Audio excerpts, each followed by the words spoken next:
Hello વિદ્યાર્થી મિત્રો, good morning. તો આપણે જે માનવ સંસાધન સંચાલન આયોજન કોર્પોરેટ ક્ષેત્રે માનવ સંસાધન આયોજનની આપણે જે ફાયદા જોયા, મર્યાદા જોઈ, ત્યારબાદ આપણે જોવાનું છે કે એની પૂર્વ જરૂરિયાતો આયોજન કર્યું હોય ત્યારબાદ એની પૂર્વ જરૂરિયાતો કઈ હશે એ જોવાનું છે. તો આપણે એ બાબત ધ્યાનમાં રાખવાની. અમુક જે ટોપિક જોતા હોય ત્યારે કે માનવ સંસાધન આયોજન માટેની એની પૂર્વ જરૂરિયાતો રજૂ કરવાની છે. તો સૌપ્રથમ સામાન્ય ભાષામાં આપણે કહી શકીએ તો કે માનવ સંસાધન આયોજનની જે જરૂરિયાત અને હેતુઓ ધ્યાનમાં લેતા કોઈપણ ધંધા ઉદ્યોગમાં તેની તબક્કાવાર પ્રક્રિયા વડે કામગીરી નક્કી કરવામાં આવે છે. અને આ સંજોગોમાં નીચે દર્શાવેલી પૂર્વ આવશ્યકતાઓ માનવ સંસાધન આયોજન માટેની પૂર્વ શરતો તરીકે ખાસ ધ્યાનમાં લેવી જોઈએ. તો પૂર્વ શરતો આપણે જોવાની છે. માનવ સંસાધન સંચાલન જ્યારે કરીએ ત્યારે એના માટેની જે પૂર્વ શરતો હોય એ ધ્યાનમાં લેવાની છે. તો પહેલું છે કે માનવ સંસાધન આયોજનની એક સંકલિત ભાગ તરીકે ઓળખ. કે સંકલિત ભાગ તરીકેની ઓળખ ક્યારે અથવા કેવી રીતના રજૂ કરે છે એ જોવાનું છે કે મોટા કદના કંપની સ્વરૂપના એકમોમાં માનવ સંસાધન આયોજનની ઓળખ સંકલિત હોવા સાથે કંપની કામગીરીમાં અન્ય કાર્યોમાં પૂર્વાયોજન તરીકે તેનું મહત્ત્વ હોવાથી માનવ સંસાધન આયોજનને એકમની સંકલિત ભાગ તરીકે શું કીધું કે જ્યારે માનવ સંસાધન આયોજનની ઓળખ સંકલિત હોય ત્યારે કંપનીની જે કામગીરીની અંદર અન્ય કાર્યોનું પણ પૂર્વ આયોજન તરીકે એનું મહત્ત્વ હોય ત્યારે તે એકમથી સંકલિત ભાગ તરીકે રહેલી પ્રવૃત્તિ ગણાવી શકાય. તેથી જે માનવ સંસાધન આયોજકોએ કંપનીના મિશન, ઉદ્દેશ્યો, ધ્યેયો અને યોજનાઓને અનુરૂપ રહીને માનવ સંસાધન આયોજન વખતે જાગૃતિ રાખવી જોઈએ. જ્યારે ઉદ્દેશ્યો, એનું મિશન એટલે કે એનું ધ્યેય શું છે તો એને અનુરૂપ માનવ સંસાધન આયોજન કરતી વખતે એને જાગૃતિ રાખવી જોઈએ. ત્યારબાદ બીજું છે કે માનવ સંસાધન આયોજનને ઉચ્ચ સંચાલનનો ટેકો અને સહકાર. માનવ શક્તિનો શ્રેષ્ઠતમ ઉપયોગ કરવાના આશ્રયથી કરવામાં આવતું આયોજન ત્યારે જ સફળ અને નિર્ધારિત હેતુ સિદ્ધિ મેળવી શકે કે જ્યારે તેના આયોજકો, સંચાલકો તેમાં રસ નિર્માણ કરે છે અને તેની અગત્ય સમજી માનવ સંસાધન આયોજનની કામગીરીને શરૂઆતથી અંત સુધી સંપૂર્ણ ટેકો અને સહકાર આપતા હોય. કે આયોજકો હોય, સંચાલકો હોય તો એ પ્રવૃત્તિની અંદર જો રસ લેતા હોય તો તે એની અગત્યતા સમજે. તેથી જે માનવ સંસાધન આયોજનની કામગીરી છે એ શરૂઆતથી અંત સુધી કેવી થશે? સહકાર એટલે કે સંપૂર્ણ ટેકો અને સહકાર આપે એવી રીતના પાર પડી શકે. અને કંપનીઓમાં જે ઉચ્ચ સંચાલન કક્ષાએથી આવા આયોજન માટે અન્ય વ્યક્તિગત અને વિભાગીય સંકલન સાધીને તે સંબંધિત ખર્ચ, શ્રમ, સમય અને જરૂરી સમગ્ર વ્યવસ્થાનો સુગમ બનાવવી જોઈએ. ત્યારબાદ ત્રીજું છે કે માનવ સંસાધન આયોજન માટે વિવિધ સંચાલન સપાટીઓ વચ્ચે સંકલન. કે વિવિધ સપાટી વચ્ચે સંકલન કઈ રીતના થશે કે સંપૂર્ણ વ્યવસ્થા તંત્રની દરેક વિગતો અને વિભાગોને આવરી લેતા હોય. કે વ્યવસ્થા તંત્રની અંદર જેટલા વિભાગનો સમાવેશ થતો હોય એટલા વિભાગને તે આવરી લેશે. તે ઉપરાંત જ્યાં હ્યુમન રિસર્ચ પ્લાનિંગ અસરકારક બની અને કોઈ પણ બાબત ધ્યાન બહાર રહી ન જાય કે બેવડાની કે એકને એક પ્રવૃત્તિ બે વખત ન થાય ને અમુક પ્રવૃત્તિ એવી હોય કે જેના ઉપર ધ્યાન ન દઈ શકાતું હોય તો એવી રીતના સંચાલનની ત્રણેય સપાટીઓ એટલે કે ઉચ્ચ સપાટી, મધ્યમ સપાટી અને નિમ્ન સપાટી, 3 સપાટી થઈ. એના વચ્ચે જે માહિતીઓનું, કાર્યની વહેંચણીનું, કાર્યોની સત્તા જવાબદારીનું સંકલન જળવાઈ રહે તે રીતે માહિતી એકત્રીકરણ, એનું વર્ગીકરણ અને વિશ્લેષણ તેમજ મૂલ્યાંકનની જવાબદારીની કેન્દ્રિત વ્યવસ્થા ગોઠવવી જોઈએ. ત્યારબાદ ચોથું છે કે અસરકારક માનવ સંસાધન માહિતીની પદ્ધતિનો ઉપયોગ.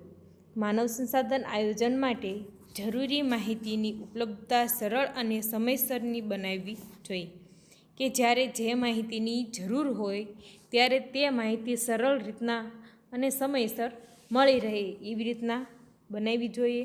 તો દરેક કર્મચારીઓની વ્યક્તિગત તૈયાર થયેલી નોંધો એટલે કે રેકોર્ડર્સ, જે રેકોર્ડ હોય એ વિભાગવાર કર્મચારીઓની માહિતી તેમજ અન્ય માહિતીનું વર્ગીકરણ, ગોઠવણી વગેરે અસરકારક બનાવવા માટે તેમજ જરૂરી સમયે તેનો ઉપયોગ સરળ બની રહે તે માટે માહિતી બેંક તરીકે માનવ સંસાધન માહિતી પદ્ધતિનો ઉપયોગ કરવો જોઈએ.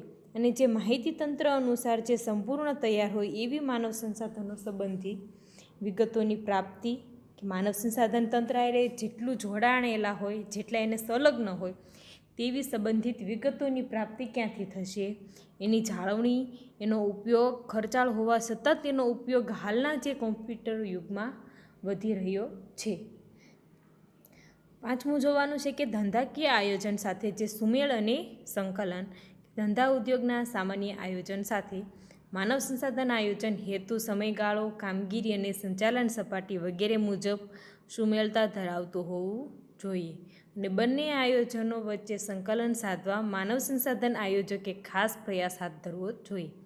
કે ધંધા ઉદ્યોગના જે સામાન્ય આયોજન સાથે માનવ સંસાધન આયોજન હેતુનો સમયગાળો હોય, એની કામગીરી હોય કે એની સંચાલનની ગમે તે સપાટી હોય, પણ ત્યાં કેવું કામ સુમેળતા ભર્યું અથવા તો એવી રીતના થવું જોઈએ. અને બંને આયોજનો વચ્ચે જે સંકલન સાધવા માટે માનવ સંસાધન આયોજકો છે એનો પ્રયાસ ખાસ મહત્ત્વનો છે. ત્યારબાદ છઠ્ઠું છે કે આયોજન, પ્રયુક્તિ અને કુશળતાનો સમન્વય. માનવ સંસાધન આયોજનની આવશ્યકતા મુજબની માહિતી પ્રાપ્ત કરવાથી શરૂ કરીને તેના વિશ્લેષણ અને એના ઉપયોગ સુધીની કામગીરી માટે જે પ્રયુક્તિઓનો ઉપયોગ થાય તેમાં માહિતીને અગત્ય અને જરૂરિયાતને કેન્દ્રમાં રાખી ચોક્કસ માહિતી જ રજૂ કરવી જોઈએ. માહિતીને અગત્યતા રાખવાની છે અને જે જરૂરિયાતો હોય એને કેન્દ્રમાં રાખવાની છે. એવી રીતના ચોક્કસ માહિતી રજૂ કરવાની છે. અને ઢગલાબંધ અને સમગ્ર સમુદાયને માટે બિનઉપયોગી માહિતીનું એકત્રીકરણ, વર્ગીકરણ અને વિશ્લેષણ સમય, શ્રમ અને નાણાંનો બગાડ છે. તેથી રદ કરવા યુક્ત માહિતી અથવા માત્ર ઉપયોગી માહિતીની પસંદગી કુશળતા અને ચોકસાઈપૂર્વક થવી જોઈએ. કે જે રદ કરવા જેવી માહિતી હોય એને માત્ર ઉપયોગી માહિતીની પસંદગી અને જે કુશળતા અને ચોકસાઈપૂર્વક થવી જોઈએ. સાતમું છે કે ભૂતકાળનો અનુભવ અને ફેર તપાસ અને સુધારા વધારા સતત હોવા જોઈએ. કે ભૂતકાળના અનુભવને આધારે, એટલે કે ફેર તપાસ એટલે કે તપાસ બીજી વખત, એટલે કે વારંવાર અમુક કામ ઉપર ધ્યાન આપવામાં આવે, એટલે કે એના પર અંકુશ કે તપાસ રાખવામાં આવે અને સુધારા વધારા સતત હોવા જરૂરી છે. તો માનવ સંસાધન સંચાલન માટે પાયાની કામગીરી માનવ સંસાધન આયોજન છે.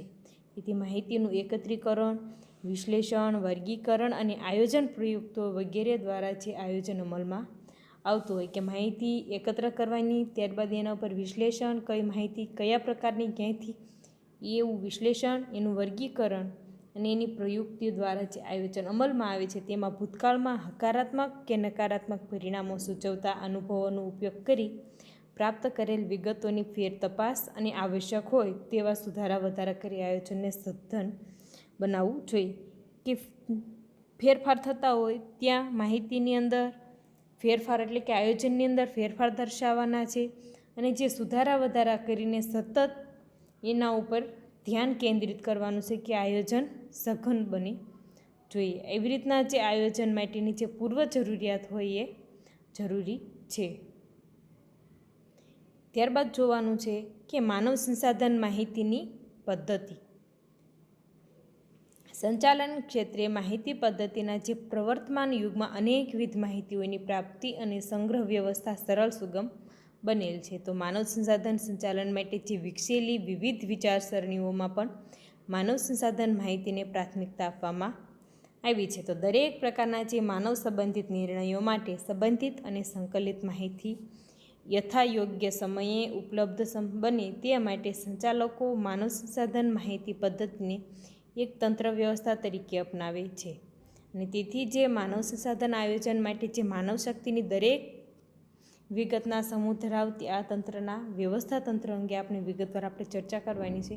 કે સરળ અને સુગમ ભરેલું હોય અને એની પ્રાથમિકતા પણ આપવામાં આવી હોય અને દરેક ક્ષેત્રે જે વ્યવસ્થા, એટલે કે માહિતીની પદ્ધતિ એક તંત્રને વ્યવસ્થા તરીકે અપનાવવાની હોય છે. ત્યારે તો એની અર્થ અને ઉપયોગિતા જોતા માનવ સંસાધન માહિતી પદ્ધતિ એક એવી તંત્ર વ્યવસ્થા છે કે જેના વડે સંગઠન પોતાની માનવ સંપત્તિ, એટલે કે લોકો અને તેની કામગીરી, માનવ સંપત્તિ એટલે કે જે લોકો પાસેથી આપણે કામ લેવાનું છે તે માનવ સંપત્તિ છે, કાર્યો વિશે વિવિધ પ્રકારની અનેકવિધ હકીકતો, વિગતોને માહિતીના સ્વરૂપમાં એકત્રિત કરે છે. કે અનેક એવી હકીકતો હોય એને વિગત આપી એને માહિતીના સ્વરૂપમાં ભેગી કરવાની છે અને જ્યારે જ્યારે તે વિભાગ કે વ્યક્તિને તે માહિતીની જરૂરિયાત હોય ત્યારે તે જરૂરિયાત મુજબની માહિતીનો અહેવાલ પૂરો પાડવો કે જ્યારે કોઈ એકમની અંદર જેને લગતી જેવી માહિતીની જરૂરિયાત હોય ત્યારે તેને એ માહિતીનો અહેવાલ પૂરો પાડવાનો છે. તો માનવ શક્તિના જે શ્રેષ્ઠ આયોજન માટે માનવ સંસાધન આયોજન છે. માનવ શક્તિનું શ્રેષ્ઠ આયોજન કયું કે માનવ સંસાધન આયોજન છે. તો માનવ સંસાધન આયોજન કરતી વખતે માનવ સંસાધન માહિતી તંત્ર પદ્ધતિનો ઉપયોગ વ્યાપક છે. આ ઉપયોગ બે દ્રષ્ટિકોણથી સમજી શકાય કે વિશાળ સ્તરે અને બીજું સૂક્ષ્મ સ્તરે. માનવ સંસાધન માહિતી પદ્ધતિ બંને વિશે હવે સમજૂતી આપણે મેળવવાની છે કે વિશાળ સ્તરે માનવ સંસાધન માહિતી પદ્ધતિ તો સમગ્ર દેશની પ્રજાને ધ્યાનમાં રાખીને માનવ શક્તિ આયોજન અંગે આગાહીઓ, વર્ગીકરણ તેમજ વિશ્લેષણ કરી જરૂરિયાત અનુસારની માહિતીની પૂર્તિ કરવામાં આવતી હોય છે. અને અહીં માનવ સંબંધિત જે માહિતી મેળવવામાં આવે છે તેને આપણે નીચેના કોષ્ટક દ્વારા રજૂ કરવાની છે કે જે રાષ્ટ્રલક્ષી એટલે કે સમગ્ર અર્થતંત્રને જે વિશાળ સ્તરે માહિતી એકત્રિત કરતું હોય તો એ રીતના આપણે જે માહિતી મેળવવાની છે તો આપણે અહીંયા કોષ્ટક મુજબ જોવાની છે કે વિશાળ સ્તરે જે રાષ્ટ્રલક્ષી અર્થતંત્રીય આધારણ માટે માનવ સંસાધન માહિતી કઈ રીતના હશે. તો એના બે પ્રકાર છે કે ભાવિ માંગને આધારે અને જે પુરવઠાના આધારે. માંગના આધારે ને પુરવઠાના આધારે. તો એમાં માંગના આધારે 4 ટોપિક છે કે વસ્તીઓની આંકડાકીય વિગતો, આર્થિક માપદંડો. આર્થિક માપદંડની અંદર પણ પેટા પ્રકાર છે કે વિકાસ દર હોય, ઔદ્યોગિક વિકાસ દર, માનવ વિકાસ દર, આવક, માથાદીઠ આવક એટલે કે ખર્ચ દર, વિદેશી હુંડિયામણ અને NRI વિકાસ, રોજગારી અને બેકારી.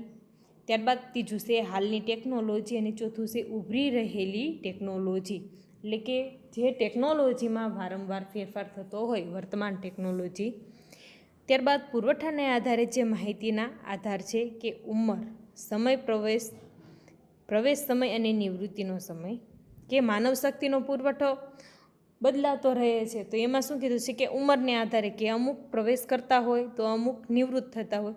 પછી તૈયાર માલ કે ઉત્પાદન અને વાર્ષિક સમયગાળાની નોંધણી. ઘસારાનો દર, નિવૃત્તિ, સ્થળાંતર, મૃત્યુદર અને મૃત્યુનું પ્રમાણ, મજૂર, કામદાર સંચાલનનો દર. તો અહીંયા આપણે જે વિશાળ સ્તરે જે રાષ્ટ્રીયલક્ષી અર્થતંત્રની અંદર માનવ સંસાધનની માહિતી બે રીતના ભાવિ માંગ અને પુરવઠાને આધારે, માંગના પુરવઠાને આધારે આપણે જોયું. તો રાષ્ટ્રીયલક્ષી અભિગમ અનુસાર માનવ સંસાધન માહિતી માટેના જે આપણે સ્ત્રોત તરીકે મુખ્ય એજન્સીઓ અને સંસ્થાઓની યાદી છે કે આયોજન મંડળ છે, શ્રમ મંત્રાલય, રાષ્ટ્રીય નિદર્શન અભ્યાસ સંસ્થા, માનવ શક્તિ સંશોધન સમર્પિત સંસ્થા, રાષ્ટ્રીય મજૂર સંસ્થા, યુનિવર્સિટી અને રાજ્ય સ્તરની અન્ય સંસ્થાઓ. તો આ છે રાષ્ટ્રીયલક્ષી.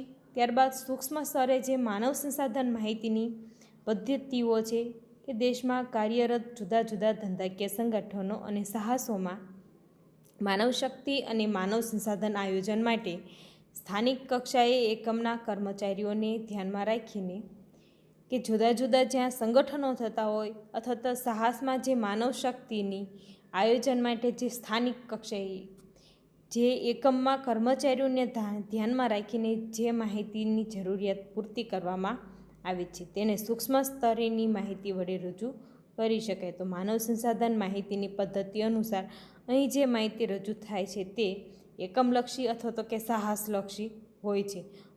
બે રીતની માહિતી કે એકમલક્ષી ખાલી એકમનું જ હોય અને ધ્યાન આપતું હોય અને બીજું છે સાહસલક્ષી. તો વ્યવસ્થા તંત્રની માનવ સંસાધનની હકીકતોના પરિણામે મુજબ માહિતીની કેવી વિગતો એકત્રિત કરવી જોઈએ તેના આધારે આપણે કોષ્ટક જોવાનું છે.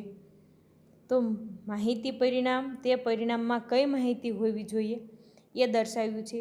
તો પહેલું છે કે વ્યક્તિગત માહિતીની પરિણામ હોય કે આ વ્યક્તિગત માહિતીનું પરિમાણ હોય ત્યારે કે એમાં શું દર્શાવવાનું કે એમાં નામ, જાતિ એટલે કે ટૂંકમાં આખો એનો બાયોડેટા થઈ જાય.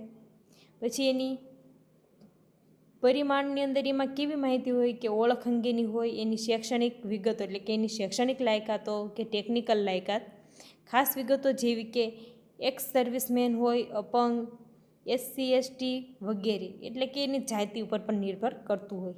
બીજું છે કે ભરતી પરિમાણ, જેમાં ભરતીની પસંદગી વિધિ સંબંધિત કર્મચારીની દેખાવની માહિતીનો સમાવેશ થતો હોય કે ભરતીની તારીખ, વલણ કસોટીઓમાં ગુણવત્તાની કક્ષા, નેતૃત્વ કસોટીમાં ગુણવત્તાની કક્ષા, એકંદરે ગુણવત્તાની કક્ષા, અને જો કોઈ કાર્ય માટે પસંદગીનો અગ્રક્રમ હોય તો તે પણ.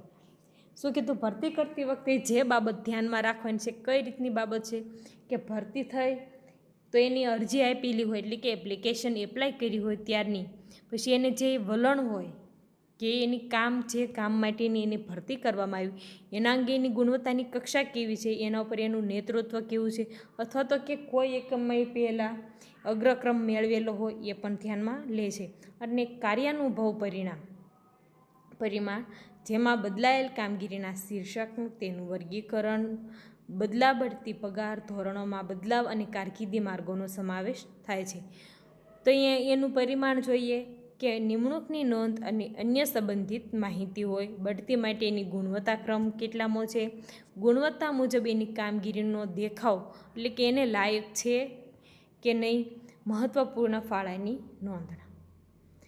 પછી ચોથું છે કે કામગીરી દેખાવ પરિમાણ, જેમાં કર્મચારીની કામગીરીના વિવિધ સમયગાળાના કાર્ય મૂલ્યાંકન અહેવાલો અને વર્ગો, વલણો તેમજ ફરજ અંગેની વિગતોનો સમાવેશ થાય છે.